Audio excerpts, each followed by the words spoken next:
Hello. I am back with another video. It is August 2nd, and I wanted to kind of talk a little bit about what has happened with nicolandria. If you have been living under a rock, then you probably have heard that nicolandria from Love Island season 7 have broken up. Now, this was shocking news to a lot of nicolandria fans, and I would say I was surprised myself as a nicolandria fan, but unfortunately I am the type of person who always expects the other shoe to drop when it comes to life. So I prepared myself for this exact moment. Now, I will say that this breakup has came quicker than I originally thought and expected, and unfortunately, since it's been about a year, give or take, since they've been in a relationship, there's been a lot of I told you so's that have happened on the internet. And one of the reasons why I was inspired to make this YouTube video is because I overheard a coworker say that they didn't think nicolandria were ever real, and I found my physical reaction to that statement very interesting. I first want to say that I believe that they were in a genuine relationship, straight up. People say that they were PR couple and just milking it for content and brand deals, but as a nicolandria fan, we weren't getting really any nicolandria content. Just like how we were in the villa, outside we were also getting crumbs for the most part. Like whenever they were together, that was the happiest day on Twitter, okay? But other than that, other than the 3 brand deals that they had together, there wasn't really much that Nick and Nicolandria did together as a couple. We didn't get TikTok videos. We barely got any sort of lovey-dovey content, to be honest. But needless to say, because of this breakup, it has inspired me to think a lot about parasocial relationships, but specifically our obsession with romantic relationships with celebrities or influencers, and how as a society we have such a visceral reaction to when a couple break up. And it's almost as if we're in this relationship as well. So I just kind of want to dive in a quick little history lesson of what parasocial relationships are and what nicolandria kind of has brought out within society with their relationship, and then kind of what is something that would be beneficial for us to learn from with these parasocial relationships. So if you want to listen to more, stick around, and I hope you enjoy the video. So parasocial relationships are defined as one-sided imaginary psychological connection where an audience member feels a personal bond with a media figure such as a celebrity, influencer, or fictional character who does not know them. This term was first known as parasocial interaction and was introduced by sociologists Donald Horton and Richard Wohl in their 1956 paper, Mass Communication and Parasocial Interaction, Observations on Intimacy at a Distance. They suggested that for most people, these parasocial interactions with celebrities or people on the radio or TV complement their current social interactions, or at the extreme, substitute parasocial interactions for actual social interactions. People engaging in parasocial activities may either live vicariously through celebrities or influencers or truly think that they know these celebrities or influencers, or even wish that their lives are like said celebrity or influencer. Horton and Wool actually use the term persona, and I really appreciate that wording because at the end of the day, we do not know these people. We see more and more people becoming stans and fighting for someone they've seen only through a screen, or if they're lucky, had a reply from them on Twitter, or a 5-minute conversation with the individual on DMs or in person. This can also be flipped with the individual who hates on celebrities or influencers as well. And by the wise words of RM. And I just got to realize that if you hate something too much, then you kind of like it. It's very clear that parasocial relationships are fulfilling something within an individual when they become parasocial. I don't think people would engage in parasocial activities if it didn't have some positive aspects to it. I can say for myself, during this time of Love Island season 7, I was weaning off my medication that I was taking for a while, and Love Island was a great anchor for me to distract myself from whatever that was going on with my brain. So seeing Nicolandria's journey on Love Island and becoming a Nicolandrian, so to speak, there was a huge sense of community of us being the underdog. We were rooting for the couple that everyone was rooting against. And so that just made us incredibly stronger as a collective.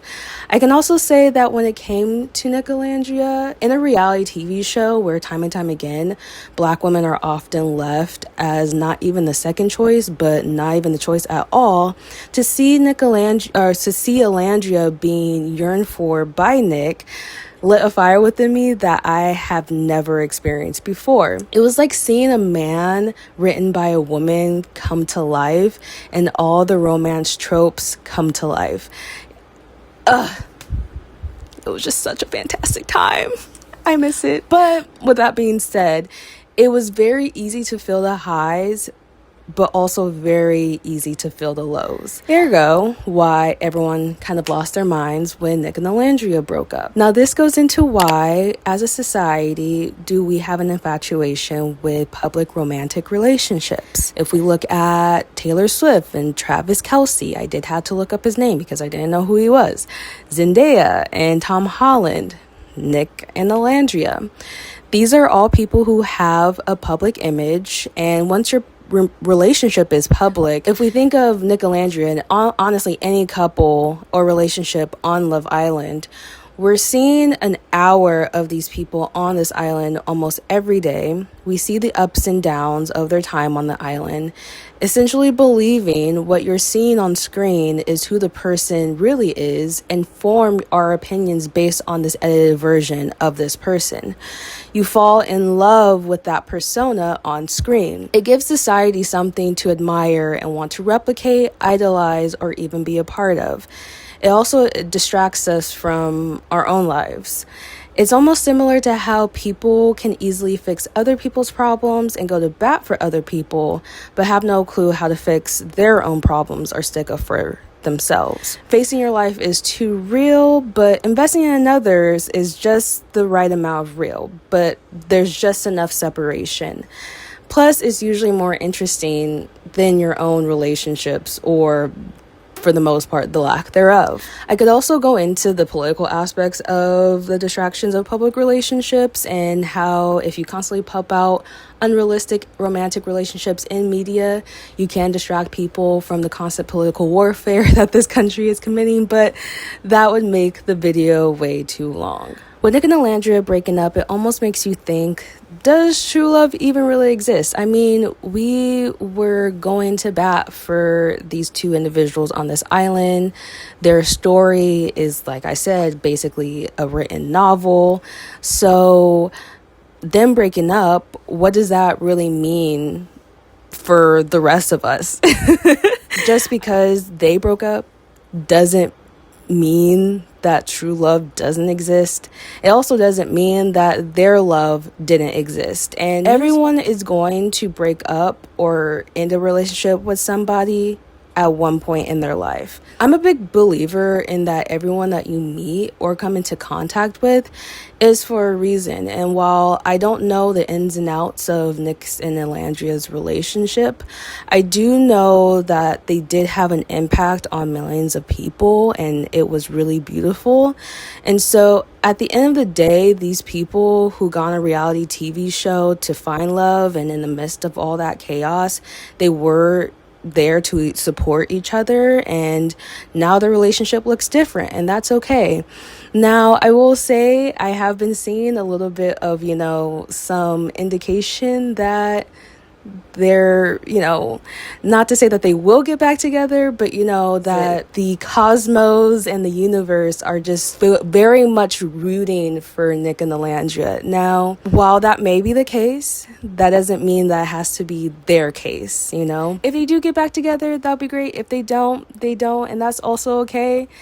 I do believe that sometimes we do a little bit too much when it comes to public relationships. We act as though it's the end of the world when couples break up, but I really do think about just remembering the time that was spent, and energy and love that was spent into loving this couple. And I truly do wish the best for both Nick and Alandria, and I do hope that they do still remain friends. It sounds like that they will remain friends. Totally off tangent, but I was watching a documentary about bird watchers that came out, I want to say a couple months ago. I don't remember how long ago, but it came out, and I was just so fascinated by this journey that these men had.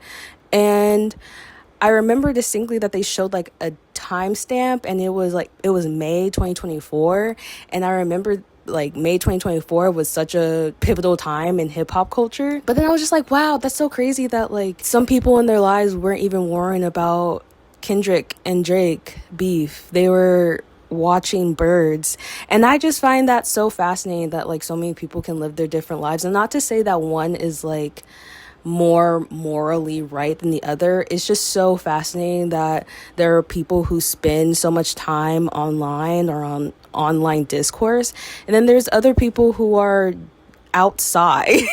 But it's just funny. It's just funny. Anyways, so what does this all mean for us? We are navigating a cultural landscape in which the lines between obsession and admiration are increasingly blurred. Parasocial relationships, once distant and symbolic, are now intimate and immersive. We are not just observing celebrities, we are consuming them, building our identities around them, and emotionally investing in one-sided relationships which offer no return, often at the expense of our emotional and sometimes financial stability. So, how are we supposed to fix all of this? Parasocial relationships are not inherently harmful, but left unchecked, they become mirrors that reflect not who we are, but who we think we should be. The answer isn't to cut ourselves off from the media or celebrities either, but instead to reclaim the powers which control our attention and emotional investment. Our fostering of media literacy is critical, especially among young, impressionable minds, in order to encourage the recognition of when admiration turns into dependency. Think about the last time you felt seen by a song lyric, comforted by a celebrity's post, or inspired by an actor's role. These moments are powerful, but they should point us inward, not just outward. We need to consider who we are outside of the lens of the people we admire. By turning parasocial fascination into personal motivation, we can use the attributes we admire in others to better ourselves, not lose who we were in the pursuit of fantasy. Thank you. so what's great about parasocialism is that it proves the possibility of feeling. And I do think that there's something really profound in that. In a world where we're often desensitized to many things, parasocialism shows that if a celebrity or influencer impacts someone just enough, they'll get someone to bat for them for life, for the most part. And the question I have with that is, what would it look like for you to do that in your own life? There's absolutely no issue in being inspired by celebrities or influencers, but where it does become a problem is when you become a passenger in your own life while putting someone else's on a pedestal. So I have a challenge for you, and I will be joining this challenge. Whenever you engage in parasocial behavior, and that could look whatever it is to you, you can use the definition that I have put in this video and go along with that. But if you engage in parasocial behavior, you also have to do something that furthers you in your own life. So that book you've been wanting to write that sentence, that YouTube video you've been wanting to make, set a time to sit down and record. Just like, why did I write this? Sorry. Just like a gut-friendly plate, you gotta diversify your life. Before you know it, you're going to know every detail about a celebrity or influencer or fictional character, but not know or understand exactly who you are.